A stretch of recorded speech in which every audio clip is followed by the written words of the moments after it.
दोस्तों, वैसे तो इतिहास में बहुत सारे राजा हुए, लेकिन एक ही ऐसा राजा है जिसके नाम के आगे दुनिया महान लगाती है। वो है अलेक्जेंडर द ग्रेट, जिन्हें पूरी दुनिया सिकंदर के नाम से जानती है। अपनी मृत्यु तक वह उस तमाम भूमि को जीत चुका था जिसकी जानकारी प्राचीन ग्रीक लोगों को थी, इसलिए उसे विश्व विजेता भी कहा जाता है और उसके नाम के साथ महान या द ग्रेट भी लगाया जाता है। इतिहास में वह सबसे कुशल और यशस्वी सेनापति माना गया है। सिकंदर का जन्म 20 जुलाई 356 ईसा पूर्व में प्राचीन नेपोलियन की राजधानी पेला में हुआ था। सिकंदर के पिता का नाम फिलिप द्वितीय था, जो कि मैकेडोनिया और ओलंपिया के राजा थे, और उनकी माता का नाम ओलंपिया था। सिकंदर बचपन से ही बेहद बुद्धिमान था। 12 वर्ष की उम्र में सिकंदर ने घुड़सवारी बहुत अच्छे से सीख ली थी। शुरुआती शिक्षा सिकंदर ने अपने रिश्तेदार दी ईस्टर्न लियोनिडास ऑफ एपिरूस से ली थी। सिकंदर के पिता फिलिप चाहते थे कि सिकंदर को पढ़ाई के साथ साथ युद्ध विद्या का भी पूरा ज्ञान हो, इसलिए उन्होंने अपने एक अनुभवी और कुशल रिश्तेदार को सिकंदर के लिए नियुक्त किया था।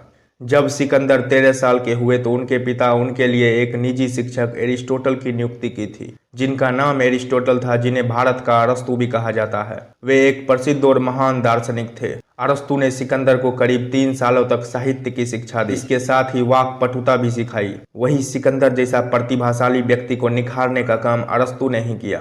अरस्तु के मार्गदर्शन से सिकंदर योग्य होता चला गया और उसमें दुनिया को जीत लेने का आत्मविश्वास भी बढ़ता चला गया। सिकंदर ने अपने पिता द्वारा मैकेडोनिया को एक सामान्य राज्य से महान शक्ति में परिवर्तित होते देखा था। अपने पिता की बालकस्य में जीत पर जीत दर्ज करते हुए देखते हुए सिकंदर बड़ा हुआ था। 329 ईसा पूर्व में अपनी पिता की मृत्यु के उपरांत वह सम्राट बना। उस समय उनकी आयु केवल 20 वर्ष की थी, लेकिन अपने पिता की मौत के बाद सिकंदर ने राजगद्दी पाने के लिए सेना को इकट्ठा कर अपने सौतेले और चचेरे भाइयों की हत्या कर दी और फिर वह मकदूनिया के राज सिंहासन पर काबिज हो गया था। जब सिकंदर सम्राट बना तो उसने मकदूनिया के आसपास के राज्यों को जीतना शुरू कर दिया था। उसने सबसे पहले यूनान के रास्ते में अपनी जीत दर्ज करवाई और फिर वह एशिया माइनर की तरफ बढ़ा। एक शानदार युद्ध अभियानों के बीच उसने एशिया माइनर को जीतकर सीरिया को पराजित किया और फिर ईरान, मिस्र, मेसोपोटामिया, फिनिशिया, जेरोआ प्रदेश पर विजय हासिल की थी।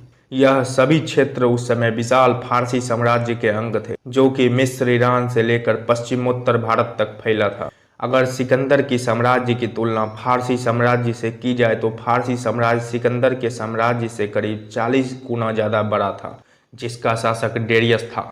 लेकिन सिकंदर ने उसे भी अर्बेला के युद्ध में अपनी सैन्य शक्ति से हराकर उसका साम्राज्य हासिल कर लिया था और स्वयं वहां का राजा बन गया था।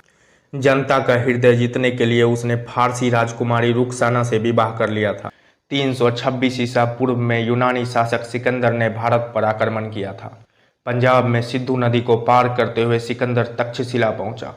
उस समय चाणक्य तक्षशिला में अध्यापक थे।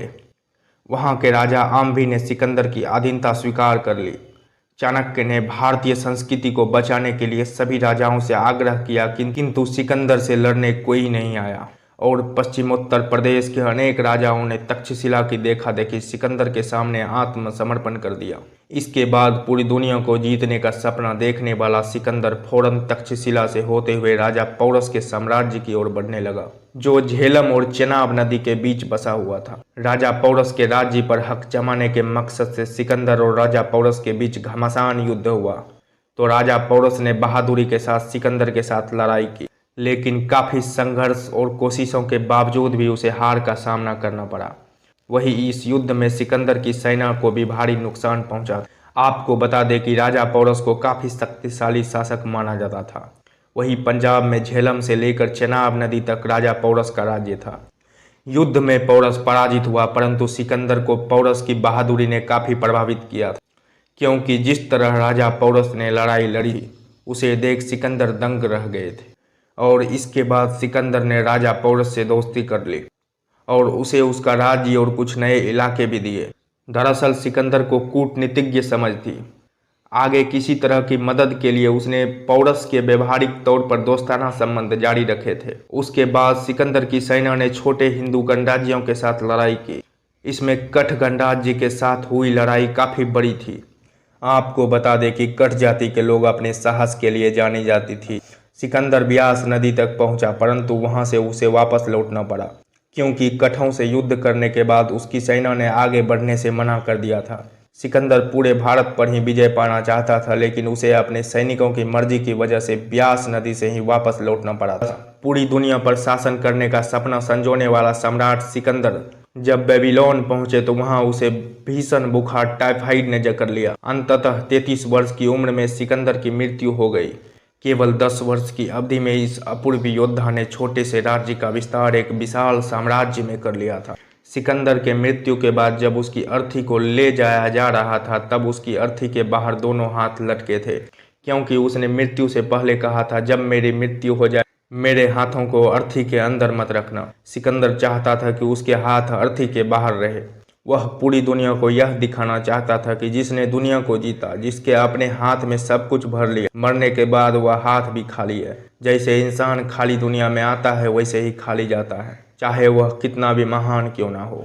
दोस्तों, अगर आपको वीडियो अच्छी लगी तो लाइक, सब्सक्राइब एंड एक कमेंट जरूर करें।